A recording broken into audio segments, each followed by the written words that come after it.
Good morning সবাইকে।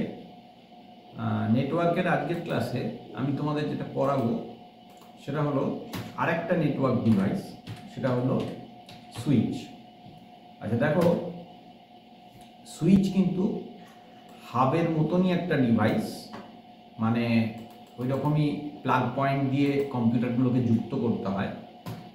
সুইচকে এক কথায় আমরা বলতে পারি একাধিক পোর্ট বিশিষ্ট একটা হাব, ঠিক আছে? তো হাবের থেকে এটার এফিসিয়েন্সি অনেক বেশি। কারণ হচ্ছে কি, হাবের ক্ষেত্রে এই ইন্টেলিজেন্ট হাব যেরকমভাবে কাজ করে, অনেকটা সুইচ সেরকম কাজ করে। বেশিরভাগ সময় সুইচ ডেটা থেকে অ্যাড্রেস পড়ে নেয় এবং সেই মতন যে ডিভাইসকে পাঠাতে হবে সেই ডিভাইসকে ডেটা পাঠায়। আর সুইচের সাইজও ওরকম আছে, মানে ওই যেরকম দেখছিলে 4, 8, 16, 24 হাবের ক্ষেত্রে ছিল, সুইচের ক্ষেত্রেও ওইরকম পোর্ট বিশিষ্ট সুইচ আছে। তবে সাধারণত সুইচ এই 24, 48 এইরকম পোর্টের সংখ্যা থাকে সুইচে। ছোট সুইচও পাওয়া যায়, অনেক জায়গাতে ছোট সুইচ ব্যবহার হয় ছোট ছোট ল্যানের জন্য। সুইচের ক্ষেত্রে একটা বিরাট সুবিধে হচ্ছে যে প্রয়োজনে একটা নেটওয়ার্কের বিরাট অংশকেও সুইচের সঙ্গে যুক্ত করা যায়, আবার একটা সিঙ্গেল কম্পিউটারকেও প্রয়োজন থাকলে তুমি সুইচের সঙ্গে যুক্ত করতে পারো। এটা একটা সুইচের সুবিধে বলা যায়। আচ্ছা, এবার সুইচের গঠনটা কেমন একটু দেখে নেওয়া যাক। এটা হচ্ছে একটা সুইচের ব্লক ডায়াগ্রাম টাইপের, মানে কিভাবে দুটো নেটওয়ার্কের অংশকে যুক্ত করে সুইচ, সেটা দেখে বুঝতে পারবে। আমি এঁকে রাখলাম। তো এখানে বলে দিই, দেখো দুটো লেয়ার ওএসআই মডেলের রয়েছে, একটা ফিজিক্যাল লেয়ার, একটা ডেটা লিঙ্ক লেয়ার।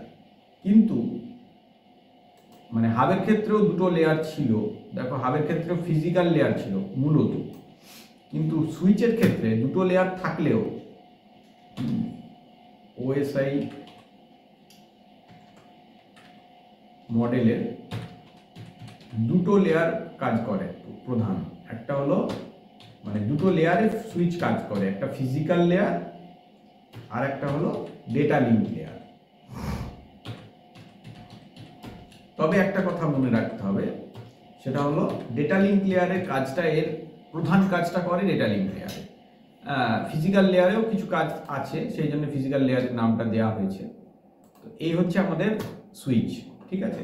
তো সুইচের গঠনটা আমরা এখান থেকে একটু কপি করে রেখে দেবো, কারণ আমাদের নোট হিসেবেই তৈরি হচ্ছে বলা যেতে পারে। এটা যেটা পড়াচ্ছি আমি, এখানে ট্র্যাক রাখা সব সুবিধে হচ্ছে আর কি, সেই জন্য এভাবে একটা ডকুমেন্টের মধ্যে আমি পরপর তোমাদের যেটা যেটা করাচ্ছি রেখে দিচ্ছি।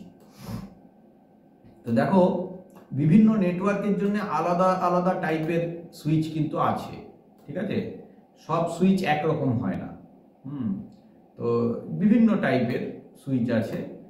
তো ছোট ছোট ল্যানের ক্ষেত্রে কম পোর্ট বিশিষ্ট সুইচ আছে, বড় ল্যানের ক্ষেত্রে বেশি পোর্ট বিশিষ্ট সুইচ আছে। তো এই সুইচ ডিভাইসটা একটা অত্যন্ত ফ্লেক্সিবল ডিভাইস, এবং এই জন্যে নেটওয়ার্ক ডিভাইসগুলোর মধ্যে সুইচ হচ্ছে অন্যতম একটা শ্রেষ্ঠ ডিভাইস বলা যেতে পারে, ঠিক আছে? তো তোমরা আগের ক্লাসে আমি করেছিলাম তোমাদেরকে হাব, আর এই ক্লাসে আমি তোমাদের সুইচ করালাম। এরপর পরবর্তী ক্লাসগুলোতে যেগুলো আছে সেগুলো হচ্ছে গেটওয়ে আছে, রাউটার আছে, তাহলে আমাদের নেটওয়ার্ক ডিভাইস প্রায় শেষ হয়ে যাবে।